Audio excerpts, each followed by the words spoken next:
I want to welcome everybody who's here and make sure that we have a great evening tonight. I expect some input. This is a topic that not everybody's very much aware of.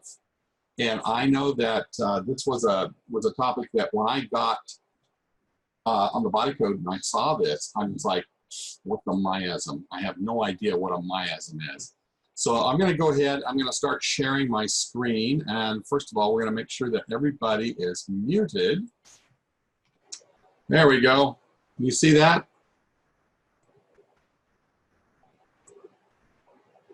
I guess since I muted you, I can't expect a response. How about a thumbs up? There we go. Okay, good. Yeah, that's kind of been my MO lately. I ask a question and nobody's even able to answer, and I'm going, oh, okay, there we go.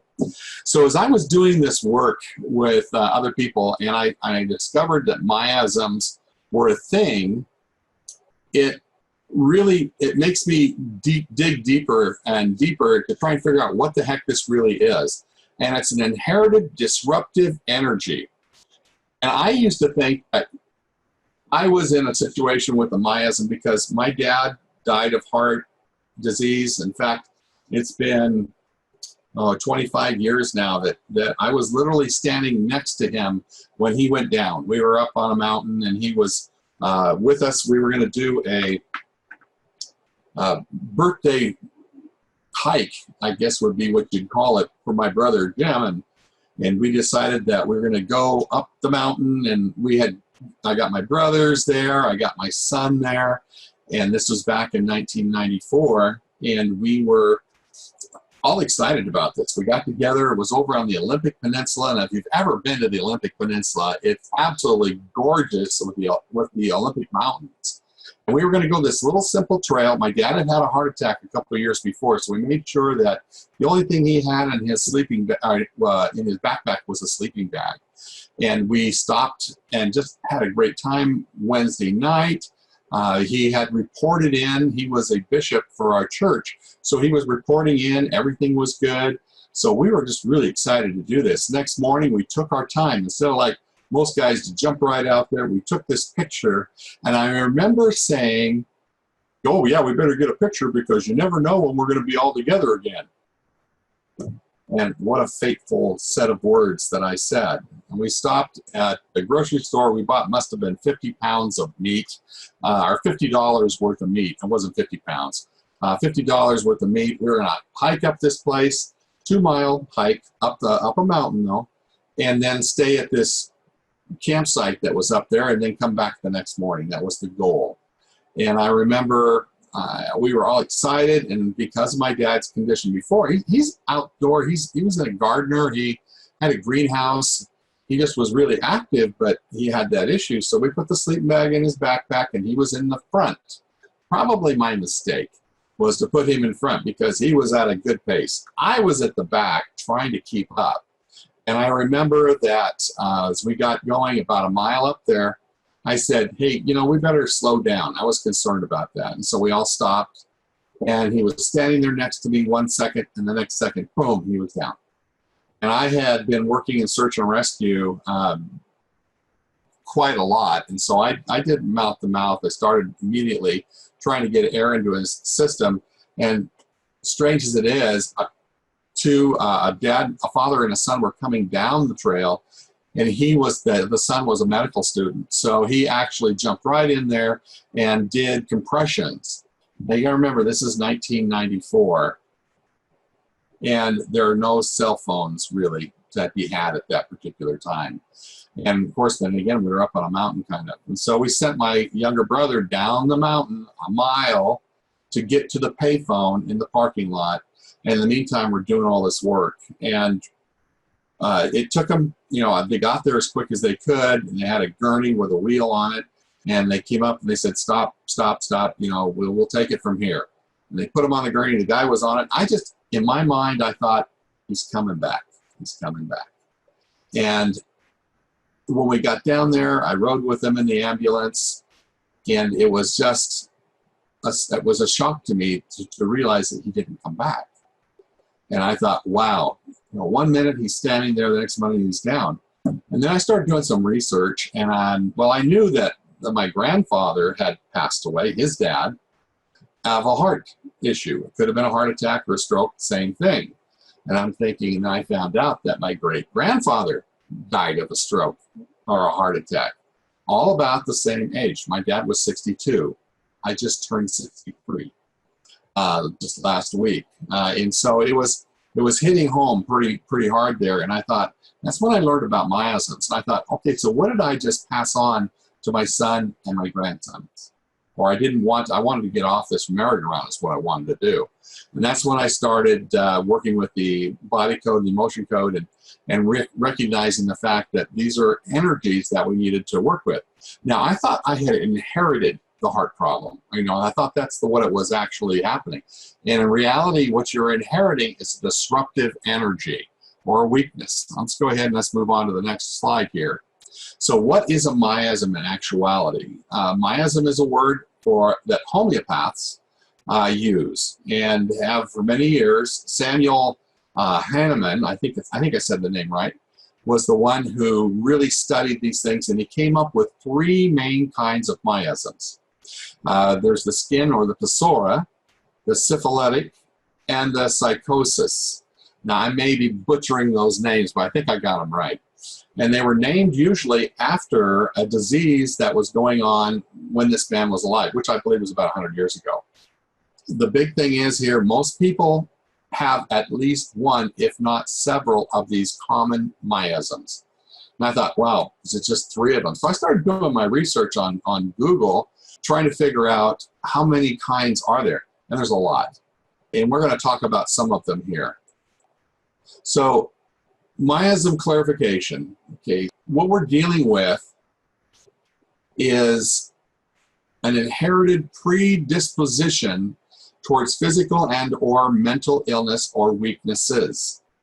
That's the key to remember, is that that's kind of in there with the a predisposition. So this energy, it's not the actual disease, but the blueprint of a vibrational problem. That's the key right there. It's the blueprint of a vibrational problem. And when you have one of these, it makes it so that you are more susceptible, I would say, to having something go on that you may run into. We're going to go through some of these here. The effects it is on a physical, mental, and emotional level. So we got the 4 levels, and I always ask, is it mental, physical, spiritual, or emotional? But as I was testing, it's these 3 that we're mainly working on. It's not necessarily spiritual. Could it be spiritual? I keep getting a test for no. So that's something to think about when we're doing this here. So I was getting a no, but I did on the other 3. Now what that does is that means when we think about something, we usually think about it on a spiritual level. Now when I first understood about levels, it was because I was working with another practitioner, and I've used this story before, but I'll refresh it if you haven't heard. He came to me and he said, hey, I can't test anymore. I need a muscle test. He worked with multiple personality disorders, and he needed to have that capability. And I said, well, sure, come on over. Let's do it. I was young and dumb, and I thought I could fix anything. So he came over, and I worked on him, thinking that I fully got everything. And he left, and he was able to test, so I was excited. And he went back, and one of the first things he did was he found another friend who could muscle test. And what they did was they checked my work. I get this text, or not this text, but this email later on saying that, well, you got most everything except on the spiritual level. And I'm like, levels? There's levels in this thing? I had no idea. I'm a former cook, so that was out of my realm of understanding. If I was a healer, maybe I understood that, but I didn't. So the physical, mental, and emotional is what the miasms are mainly going to be affecting. So let's go through these real quickly and just kind of give you an idea. And the idea is not to scare you or figure, and you don't need to know all this information, but I think it makes a difference if you have a foundation of what's going on. Is that, everybody agree on that? Thumbs up? Yeah. The Psora, I didn't even know the names of these different kinds until I started doing this work. And this has to do with skin in a lot of different cases. Also, scabies. Okay, so back in those days, I don't know, has anybody else besides me experienced scabies? Had no clue what they were. My mother, who was elderly at the time living, she had been in a home because she had, I don't know if she broke her hip, and there was some reason she needed to be there. And then when we brought her back home, she had these little critters that we didn't even know existed. And all of a sudden, we're all itching. In fact, it makes me itch. Just like when you talk about lice with your kids, all of a sudden you want to scratch your hair. When we dealt with this, it was like almost impossible to get rid of this. It was months, it seemed like. We were doing the tea tree oil and, you know, making sure everything was washed. And it was just, it's kind of like what we're doing right now, is in the fact that we had to try and make sure that we didn't spread the scabies, because apparently, I mean, shoot, you look cross-eyed at it and all of a sudden you got one and then you got this bump and you can't get rid of it. So back in those days, it was pretty common to have this. And what he found was that it was contagious by the slightest touch, which explains why this miasm is present in every human being. Think about it. We are so interconnected. Some argue, in fact, that it is present in every living thing. It arises from skin eruption that was called the itch, which is the scabies thing. It reflects the origin by counting among its symptoms a kind of rash that itches more from being scratched.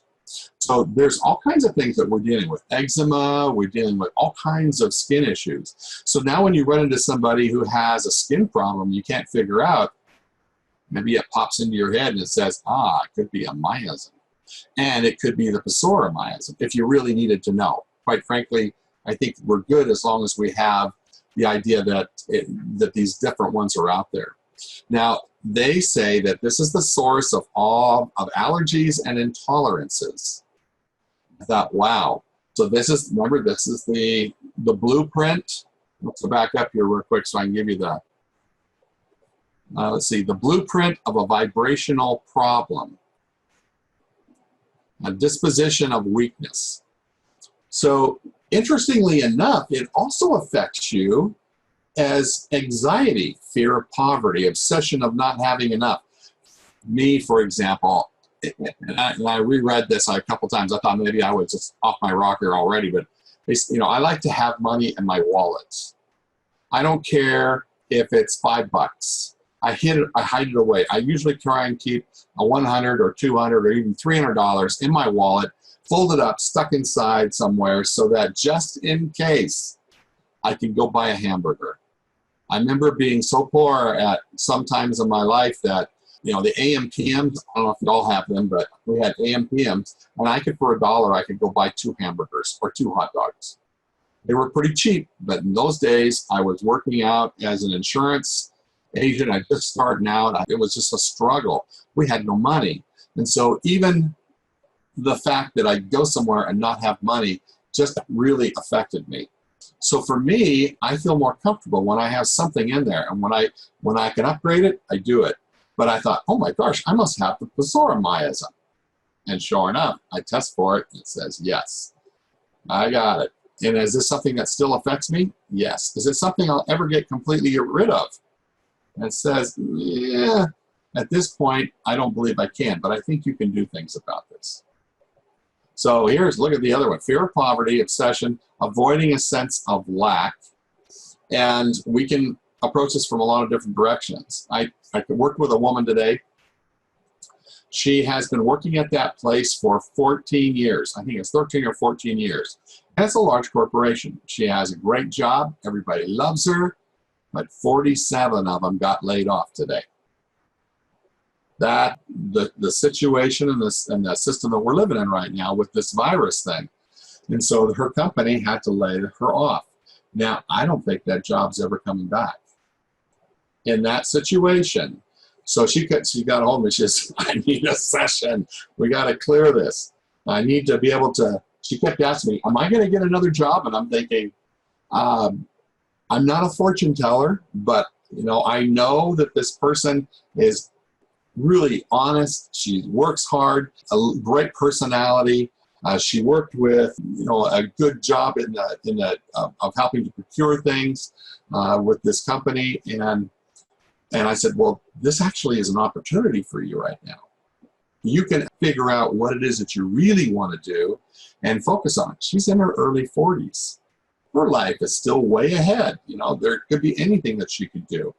Nobody's going to be trying to push her away if they understand what kind of a value she is. I said, you need to figure out what you want to do. This could be a wonderful thing for you. But once again, it's Psora Miasm. It tested positive. Let's go to the next one. Syphilis. Aren't these great names?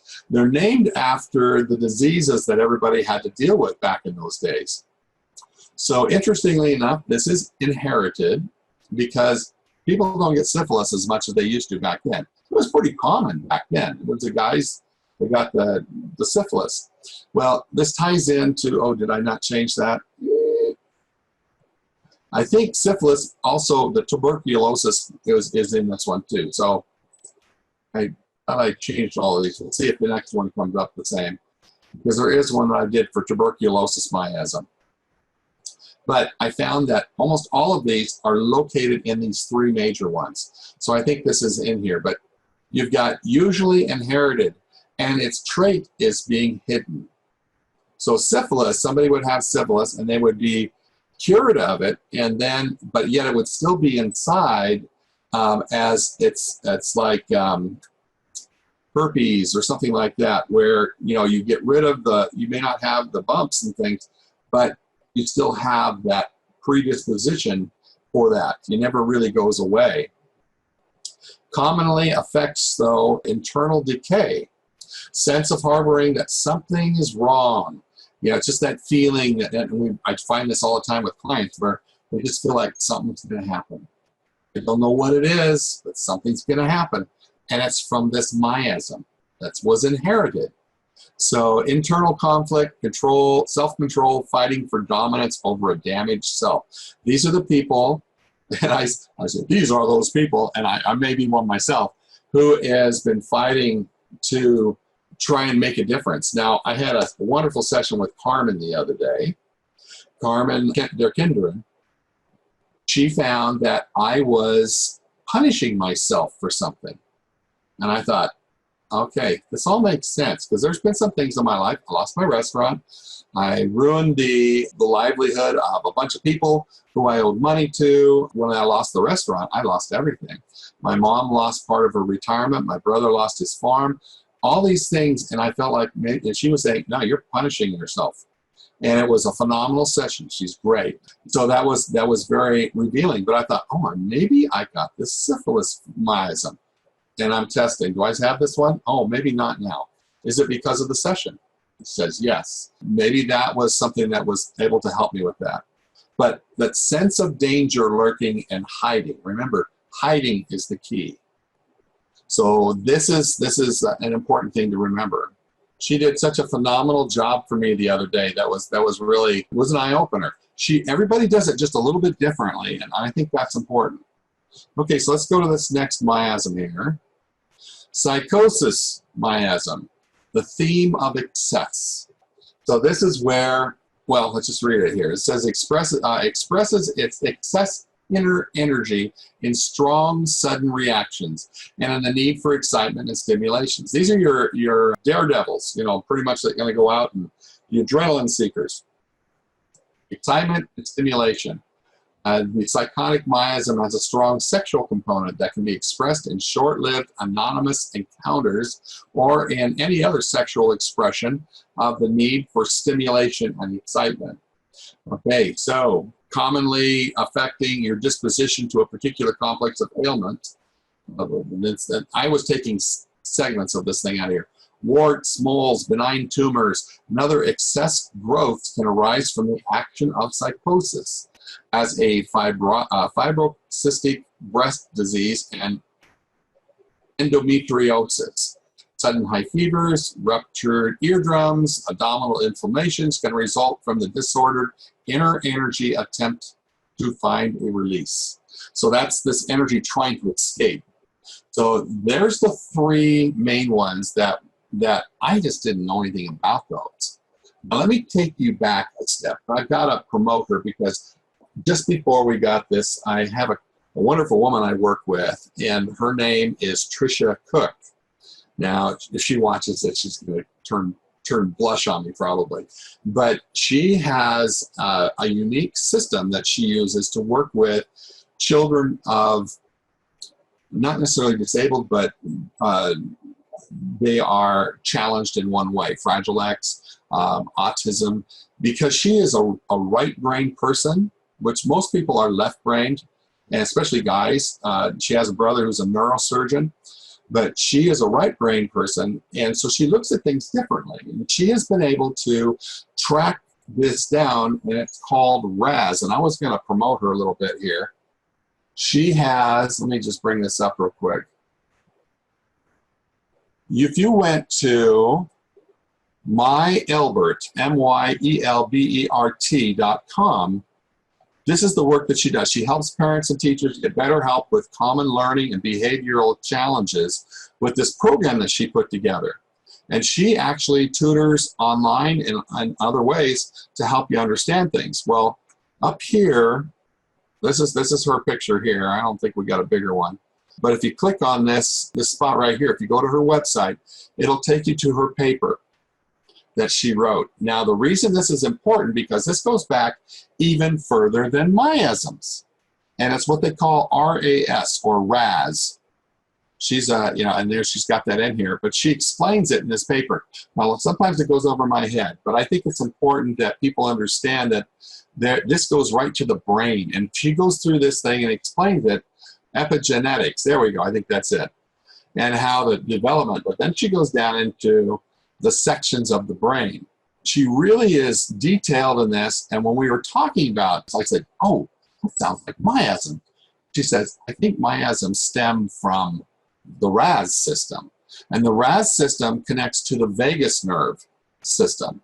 So you got this vagus nerve that goes all throughout your body, and we don't have that on the body code, which I think that you might want to add it. I do have it in my Ultimate Healer program, but we don't have it in the body code, at least coming up that way.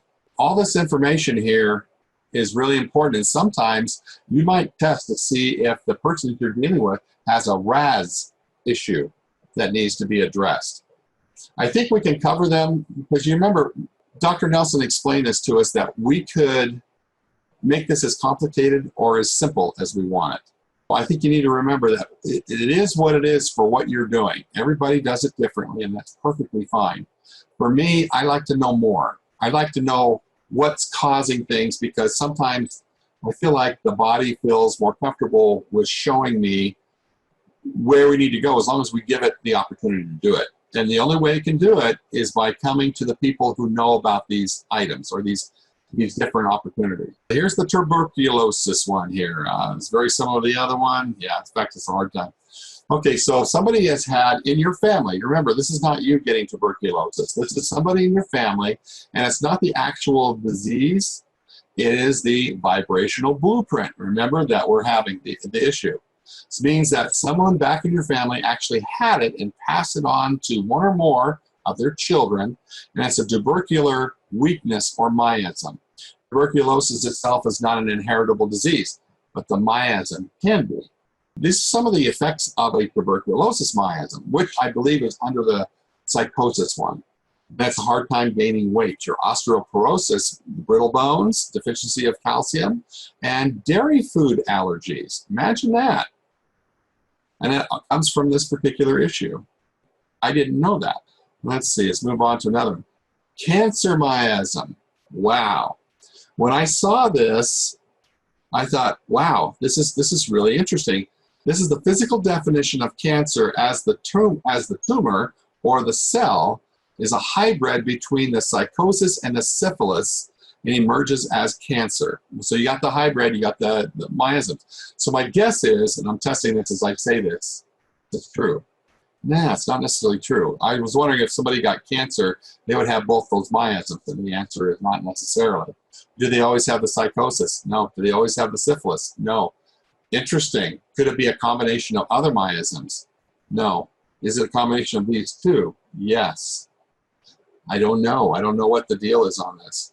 The rapid reproduction and metastasis spreading throughout the multiple systems of the body is in line with the psychotic miasm, while the wasting away dark destructive energy of the syphilis miasm makes up the other half of the equation. Think about this. Does this give you a little bit more depth into some of those things that we're dealing with? Commonly affecting the psychological and emotional state of mind. Now, I think that was the biggest part of the cancer miasm, was a state of mind. Now, I've worked with a lot of people with cancer, and I always make sure that I tell them I can't cure you of cancer, but what we can do is we can release the imbalances that are causing this. As I've kind of looked at the people that have had it, and I find that usually it is a state of mind that they've been in for a while that has allowed this combination, this cocktail, to brew enough where the cancer has come forth. So here's the effects: resignation, giving up from stress or disappointments, accepting what others dictate to them, a loss of will, headaches, and migraines. It was interesting when I read this article, it talked about it saying the doctor likes the person who says, I'm going to beat this, because they've got a will to live. And that's an important thing to remember, is that because a lot of times some people just give up and there's not a whole lot that you can do, or they don't get engaged soon enough. And that can be frustrating too. Here's a fun one: the Gonorrheal Miasm. This disease, the disease gonorrhea, expresses this theme in its urethral discharge and genital warts. Okay, so this one obviously came from that other one that we were working with, the main one. I think it was, which one was it? I don't think it was the syphilis. I can't remember. Whichever one that commonly affects the warts, moles, benign tumors, and other excessive growths can arise from the action of psychosis. Okay, so it's the psychosis one. So this is kind of a one that comes off of that one there. Sudden high fevers, ruptured eardrums. Okay, this is an attempt to release. Psychosis expresses its inner energy in strong sudden reactions and in the need for excitement and stimulation. So this gives you not, I'm sure, and I know there are many other ones. You got to think about when they first put these things together, they were working from the angle of what were we dealing with at that particular time. Now, I was asking earlier, I said, can we have a coronavirus miasm? And the answer was no. Does it come from somebody else that has a different kind of a miasm? That says no, because it's a virus. But I wonder if it doesn't, we don't have predispositions to receive some of these things because of this.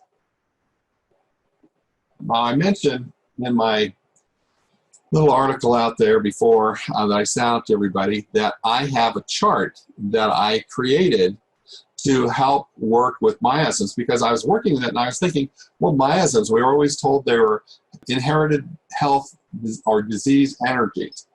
And I thought, well, how can that, me, I sat there and I'm going, well, wait a sec. I'm getting this feeling that something else is happening. And that's when I started doing some more work on, from my point of view, without doing all this research. Now, with the research helps me get into this even more. But I realized that sometimes we can have miasms that are not health-related. Imagine that. So they can be symbolic.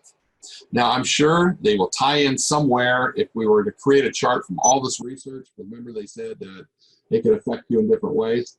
But this is an easy way for me to go ahead and figure out what direction somebody's coming from. See, I've got the mental, spiritual. Here's my levels: mental, spiritual, physical, and emotional. Now, we know that I could probably take spiritual out of there, because I don't usually run into a spiritual issue here. But I have run into financial, educational, intellectual, and social miasms. Social comes up a lot, and so does financial. And then down the bottom, when it's boundaries, shielding, despair, and past lives. Are those miasms? And the answer, well, they're not all exactly. Shielding is, despair, and past life, all of those do come up to me as miasms. So the first one, and I explain this chart first too. This is one of my charts that I've created that I call a cross chart. So what you do is you start at the left, like it says up here, cross chart, work left to right. So first of all, I find out the level. What kind of a miasm that am I dealing with? One of the first things I do when I get somebody who's got a miasm, and of course I use Dr. Nelson's chart, it says miasms. I said, is this a regular miasm? and that would be the health issue one. And it will tell me no, because it knows already what's on my chart. If it knows what is coming, then it's going to come here, and it will give me a better evaluation of what they're dealing with. The first column is levels, and I find out, okay, let's say it's a financial miasm. Now, I always ask, is it inherited? And the reason I do that is because, remember, this is an energy. It's a vibrational energy. And when I first started working with this, I found that sometimes the same person I was working on had a miasm. And it was from something they had earlier in their life. So maybe somebody had pneumonia or some kind of major bronchitis or whatever in their life, and they were healed from it, but that energy still remained.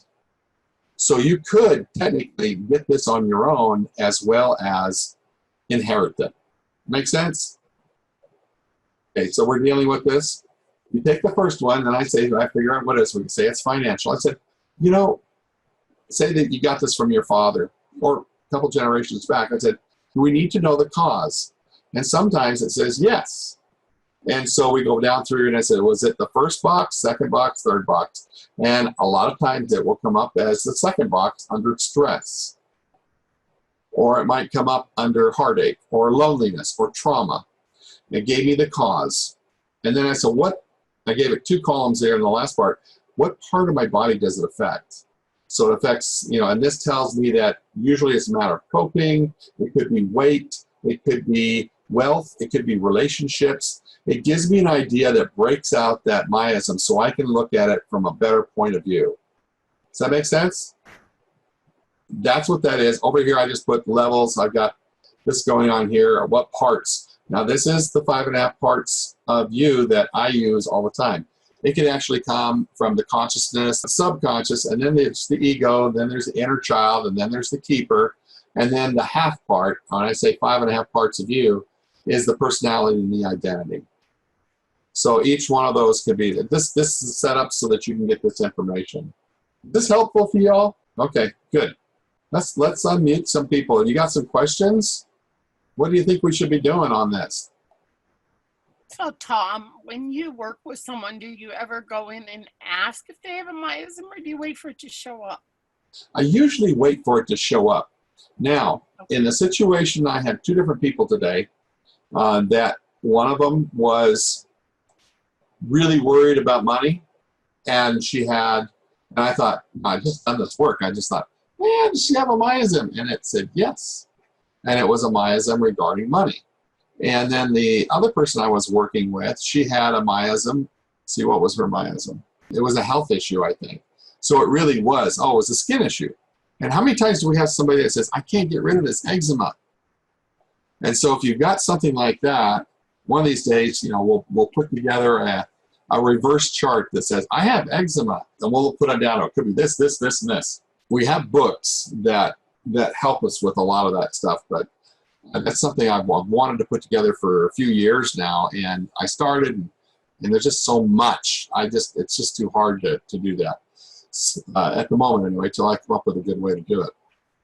And Did that answer your question, Marcia? Yeah, but you also said that you're not sure you ever really get completely rid of the miasm. Well, you need to ask, huh? That would be the parts that I'm asking. Okay. Because if you can get rid of the energies from that should make it so you're fine. The idea is to remove the imbalances, right? So the body can heal itself. If you figure out what the imbalances are and it turns out that it's a miasm, that's a big thing. I like knowing as much as I possibly can, because sometimes the body can guide you and say, this is the issue. I've used Google to bring up the eyes before, and I remember finding a tract of motion behind a cornea or a lens. You remove that, and it starts to make a difference. Sometimes the body's going to test you. I had one the other day that I said, is it in my book? Because it wasn't on the chart. I said, is it in my book? And that's my Ultimate Healer book that I always have, this thing here. 90% of the time, it's there. But when it says no, then I say, is it in my room? Well, I have bookcases all across here. I got books behind me. I'll say, is it in one of these books? It told me, no, no, no. Oh, it's in that one bookcase. I said, oh, and I go down the shelves. That one, that one, that one, that one, that one, that one. And it says, no, but there's a box on the floor. So I had to pull the box out. And I'm looking at, it says Tom's Memories. I'm going, oh, you got to be kidding. I've looked in that box. I haven't unpacked it because there's so many pictures and different things in there. And her subconscious was waiting to see if I was going to find what I needed in there. So I pulled the box over, and I started pulling stuff out, and I would test, is it in this stack? And I put it on, is it in this stack? Is it in this stack? I finally got down to some tests that I had taken in college for my aptitude. And it was data on my aptitude capability or something like that. And I'm going, and that tested positive. And I'm like, you gotta be kidding. It was this one chart, so I wrote it down. And we had to, basically what we were doing was comparing the norm of the country versus what you were doing. So we've all seen that, where you're on a certain percentile.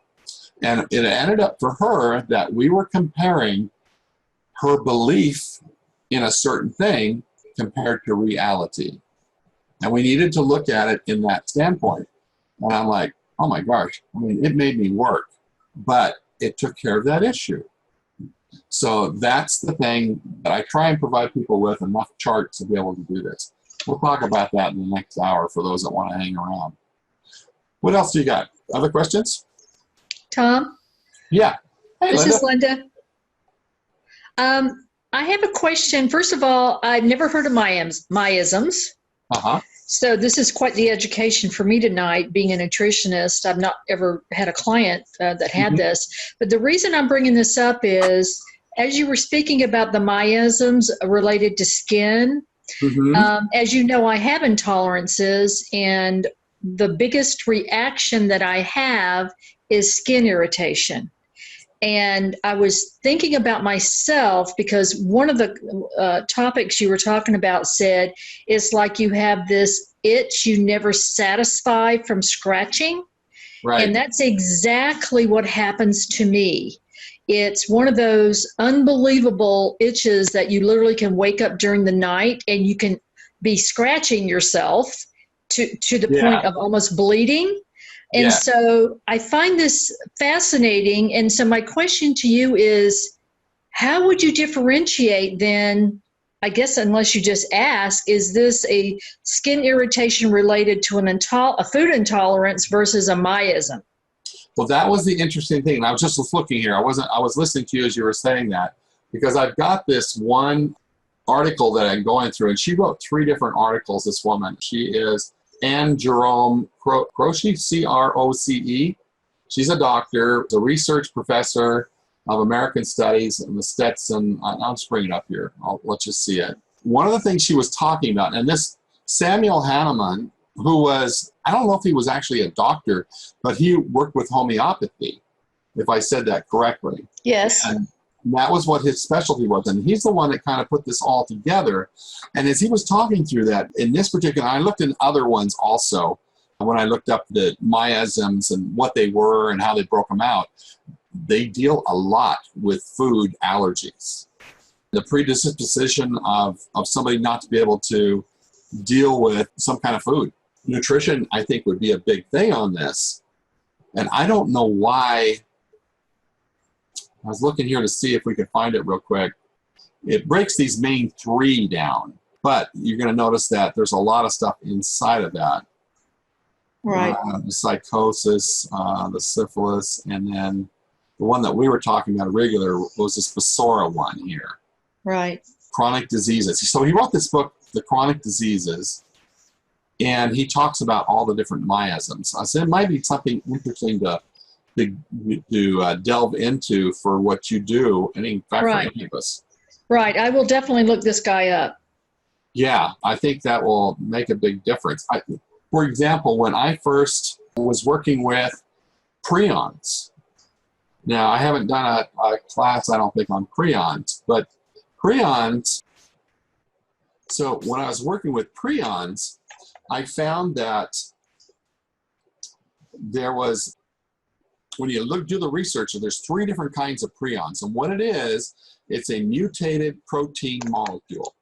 Now, Dr. Nelson did put that up there, and I don't know if he's got more in it now on the new app. I haven't had a chance to look at it.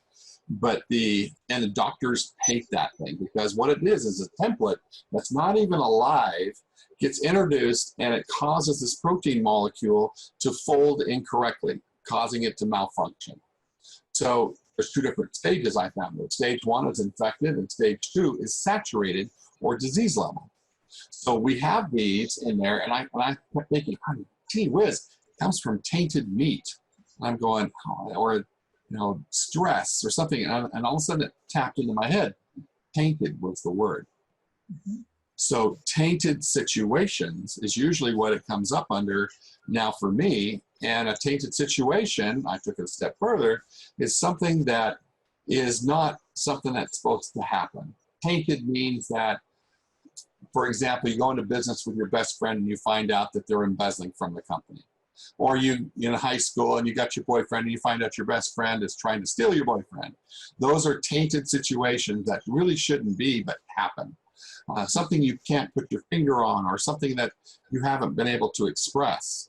So that is usually what was going on with that type of thing, with a tainted situation. So now when I hit a prion, I always ask, is this actually a prion? And if it's not, then I know that it's a tainted situation. And I said, whose is this? Is this yours? Is it inherited? Because you're going to inherit that stuff. The energies, once again, these are energies that we're inheriting. And I find out the time frame, and I like to find out when it was. And I go, oh yeah, that was so bad. This is what happened. That way we can go in and we can release that. Okay. So that's where the stuff comes from. Did that answer your question? Yes, it did, because, I was just curious when you're in a session with someone, because, we have the food intolerance chart. So I was just wanting to know what your mindset is when you face that. Probably before you knew about miasms, you were thinking probably it was more of a food intolerance, like I would. But now that you know about miasms, you'll know that, oh, okay, it could be something else other than that. And now I know, okay, this could be a miasm. So I'm going to do some research so that I'm more knowledgeable about the background of miasms. So thank you. For you, so you like to know what the food is that is causing the problem. And me, I look at it and I say, okay, so I have an allergy to cheese, or I have an allergy to blueberries, or whatever. And I look at it and I say, what's causing this allergy? Can we just release the allergy? Or can we get rid of this energy? And so I rarely go to find out the actual food unless I'm forced to. And then I'll look at it that way. But usually I'm looking to see what is it that's causing that particular foundational vibration. Well, see, the statement that you just made, when I was just a nutritionist, of course I went to food and intolerances and allergies. Now that, I'm an emotion code practitioner, then I will look at other possibilities and not necessarily go down that road if I'm just having an emotion code session with someone. Right. So, and then there may be times when they may be a client that, they're doing emotion code and nutrition sessions with me. So it will depend on the individual and the circumstances as to why they came to me. Absolutely. And is there more questions on miasms? Because if not, then I'll touch on intolerances and allergies. Okay, what do you got, Glenda? Hang on. Okay, that's right. We got you. I'm muted. Okay, it's not a question, but it's an observation, because my mom died of cancer at age 68. And the first 2 things just described her situation completely. Lack of will. She had met such resistance. My dad was, it was his way or the highway type situation. And the first, I can't remember, I guess I blocked it out, the first line, but it was totally her. And I know you also said that it's a state of mind is the biggest component. And she was under his control for 45 years. And I think she just lost her will, just like what the second line said. Due to resistance. I agree with, I think that's probably very, very true. You know, this happens to us a lot. And when you look at that, and I feel like I need to tell you about this intolerance thing, because the miasms can get you going in that direction, and it might help you too, Linda, in your nutritional stuff. I found that when we think of allergies and intolerances, most people, we think about, I have an intolerance to milk, or something like that. It's usually that kind of a thing that you're dealing with. It's some kind of food that's a reaction. And yet, when it hits an allergy, I go 3 steps. You have the regular, I like bananas, that's fine. Then I find that when I eat bananas, I just kind of doesn't make me sick, but it kind of irritates me that it gives me gas or something like that. And then you have the part where it turns to an allergy, where it makes you sick to eat the bananas. The thing is that I found is that those energies in there that are causing that usually started as an intolerance, or it could, now we know that it could be a vibrational thing from a miasm, which, if you take it even further, could have been a situation with the vagus nerve with the RAS not functioning correctly, which goes to the brain. So you can follow these things back. But I'll use my cooks. I use this one all the time. I was trying to change it for bananas.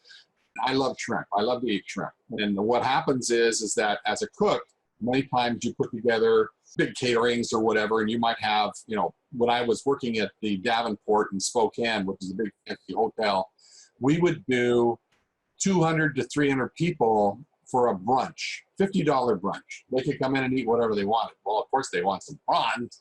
So we are out there peeling prawns, 600 of them. Well, you can't do that in an hour. It takes a few hours to do that, and you got 2 or 3 people. You always hope that you don't get there on time or for that particular shift where you're peeling those things, because you're standing there just peeling away. Well, you start off with bare hands, and you sit there and do it because they're going to be cooked. It's okay to do that. And then you find that your hands start to turn red and they start to itch. This is over time, because we're doing this every week. And so then it gets to the point where you put a pair of gloves on. You got some latex gloves just so you don't get your hands messed up. And then they have little sharp things that are cutting through the gloves. So now you're putting on 3 gloves on each hand, and you're peeling these things. And it gets to the point where your hands, you can't touch them anymore because they itch so much. And then pretty soon you can't eat the shrimp anymore. And it all boils down to the water that they're raised in. So you've got toxins in the ocean, and it builds up and builds up. So this toxin is building up in your hands. So it starts off, no problem, I love them. Then it gets to the point where they irritate me. And whenever I go to my intolerance chart, I have a whole chart for intolerances. I said, okay, let's see what makes Glenda mad. Because it's an intolerance. It's something that probably was fine before, but now it's got to the part where it irritates you. And then if it becomes an allergy, then it actually will make you sick. That makes sense as far as that stuff going on? There's usually something that's being fed into that vibrational energy that makes a difference. And I have, those of you that are ultimate healers, we'll talk about that a little bit in just a few minutes. We'll talk about some of those charts. That helps you identify. Does that help you understand a little bit more on that, Linda? I'm assuming it does. I'm assuming it does. Tom, I have another question about that. Sure, Marcia. Yes, thank you. Thank you, Tom. Okay. You said that you look at the imbalance underneath the allergy. So I've worked with lots of allergies. I've cleared them up using NEAT work, a lot of stuff. But I have clients, the biggest one I come across is soy. Oh, okay. So you're saying look for the imbalance in the body that's allowing the soy allergy to find hold, or how would you say that? I usually find out, first of all, how is the client referring to it?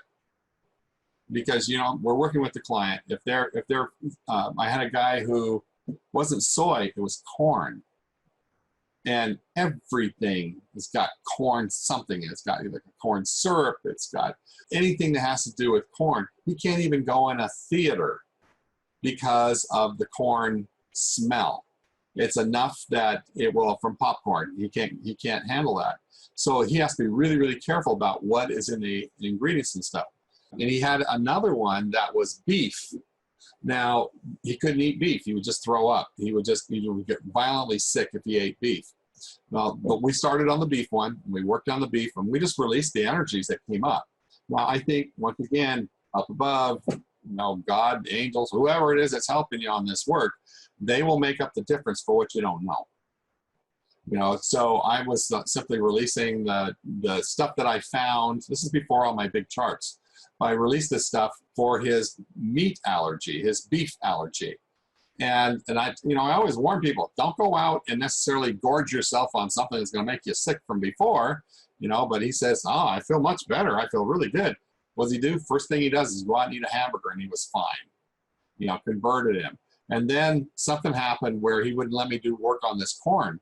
So the corn thing is very similar to what you had, though, what you were talking about, where it's in everything. And I firmly believe that if you can identify what it is, the subconscious is waiting for you to identify it correctly. And once it does, it can release it.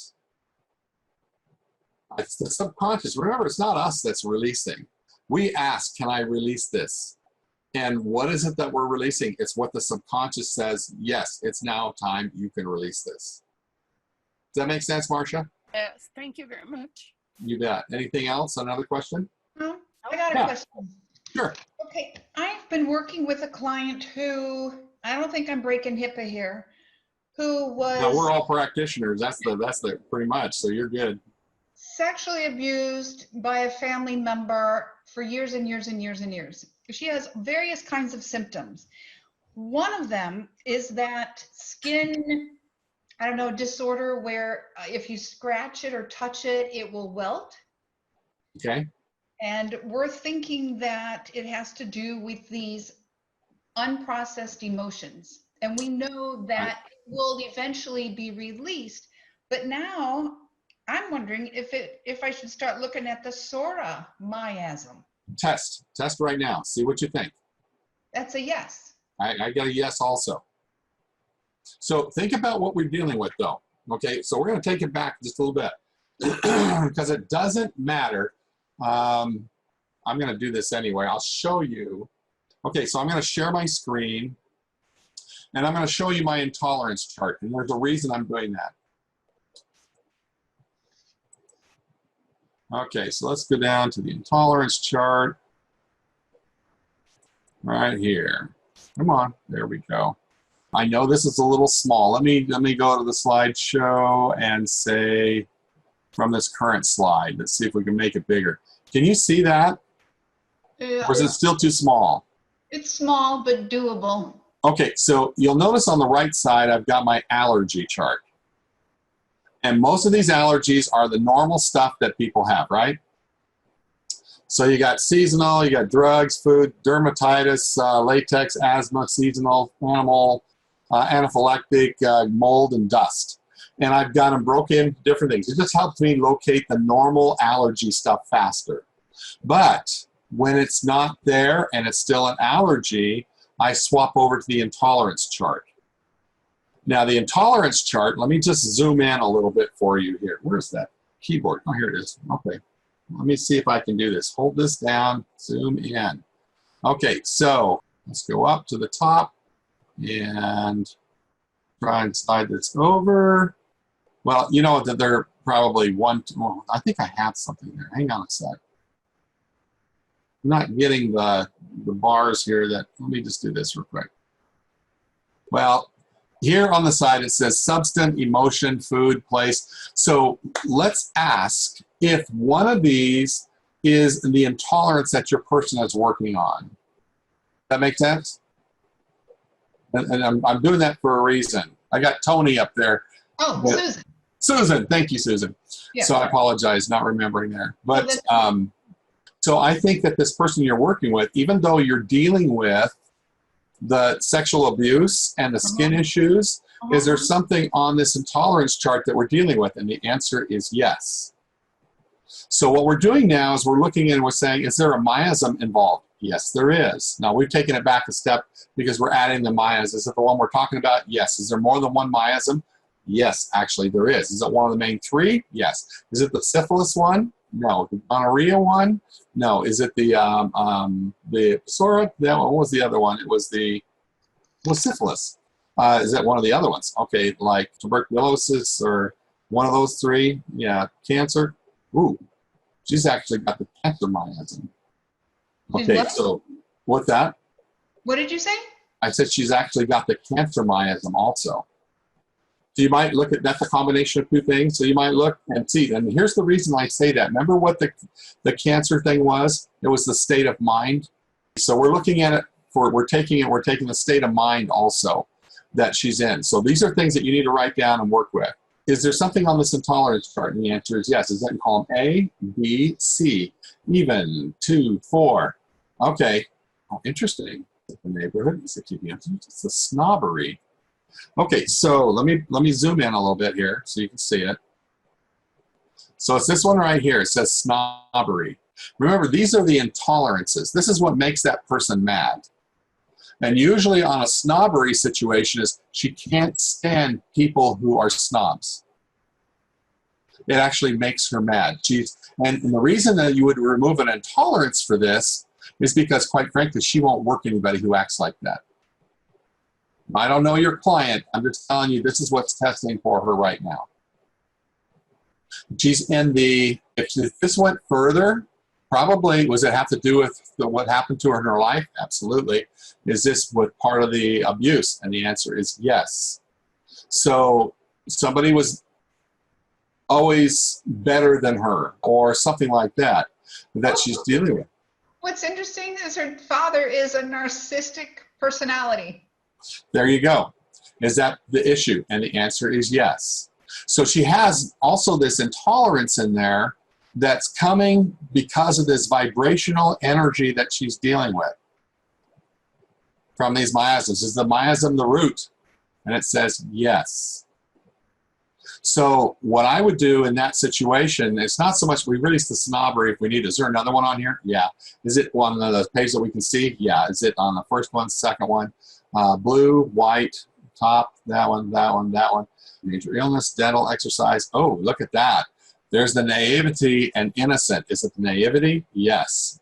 So for her, she really, it really bothers her when she sees people who just can't see what's really happening behind the scenes. Does that make sense? People she who went are through naive. it. Are you saying naive people? People that don't understand what she really experienced because they don't believe it happens. Oh, yeah. Her mother. Okay.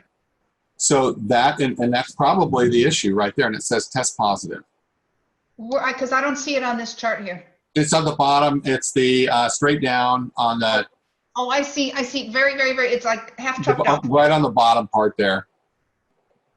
This is a chart I put together because I kept running into things. These are different things that people have allergies for. You'll notice that money is on here. Different things that really bother people. So this is the stuff that helped you dig down into that particular issue that she's dealing with. Now, the reason this comes up now is because this is available. And the body is able to pick the closest energy that needs to happen for that particular issue that she's dealing with. So let's ask it, is there another one on here? And the answer is yes. See, this is also in the center column. Is it white? It's blue. 1, 2, 3. So, and it's under slavery. You'll see here the third blue in the center column, the first line, slavery.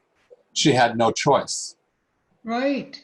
So that really, this is stuff that she can relate to because, and it's to the point where she's a very troubled woman. And the reason these things are coming up, okay, because she's feeling like she's been beaten every time her skin gets, and that's why there's a welt. So this is like somebody's whipping her. It's a slavery thing. Oh. Does this make some sense? Yeah. Let's see, is there another one on here? Not as much. Is there an allergy? There's some allergies. Is the allergy on this page? Yes, interesting. So if I can't find the allergy on the other side, I'll look at it. Is it visible right now? It says no. So let's back out a little bit. Is it visible now? Yes. In the first column, second column, third column. So on top, it says yes. Under influence. She has an allergy, not an intolerance, but an allergy to when somebody else's and when she's under the influence. And is it the influence of her abuse? Absolutely. The under influence of another person? Yes. See where this makes a difference? With the allergy of influence of another person. She's the person who was controlling her. Oh. It makes her sick. She'll probably physically get sick if she has to walk through some of the experiences she's been through, because it's now turned from an intolerance to an allergy. Slowly. Another one on here? Is there There's something else we need to be aware of? Yes. Is it almost intolerance? Okay, here's an almost intolerance. Third column, white, blue. Okay, 1, 2. Okay, so I already know what it is. Forced course of direction. People have been telling her what to do her whole life. And she had no other choice but to do it. But it's not an allergy yet, but it's close. It's close to the point of where she's at. How old is this woman? Probably late 30s. Offhand, I can't remember. Okay. So this is still pretty recent, you might say, in a way, because she's still living through these things in her mind. She hasn't gotten to the point. So this has happened 16 years ago. She could be 40.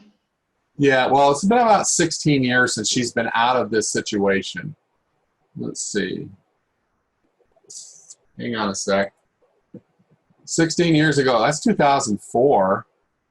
And if she is, even if she's 40 now, that puts her at 24. My guess is it really happening that late? No. Is it earlier? Yes. How much earlier? Okay, so we add that to the 16. Okay, so 16 would be 23 years ago. So she was 16 or 17 years old when these things were happening. Or a version or some kind of form of it. It wasn't necessarily physical because it continued verbally. She just was in a damaged state. She still is. So you see how we peel things back, though? Some of these things can make a huge difference. So now that I have this, where do I go from here when I see her next? Well, you've wrote those down. Yeah. And you can test, and I think you're going to find that it's true. So what I do is I put that there and I say, what do we need to release to get rid of this? You know, that's usually the issue. And that's, you know, it depends on what you've got for charts and stuff. And I can show you all, if you want me to show you the Ultimate Healer System so you can see where you go.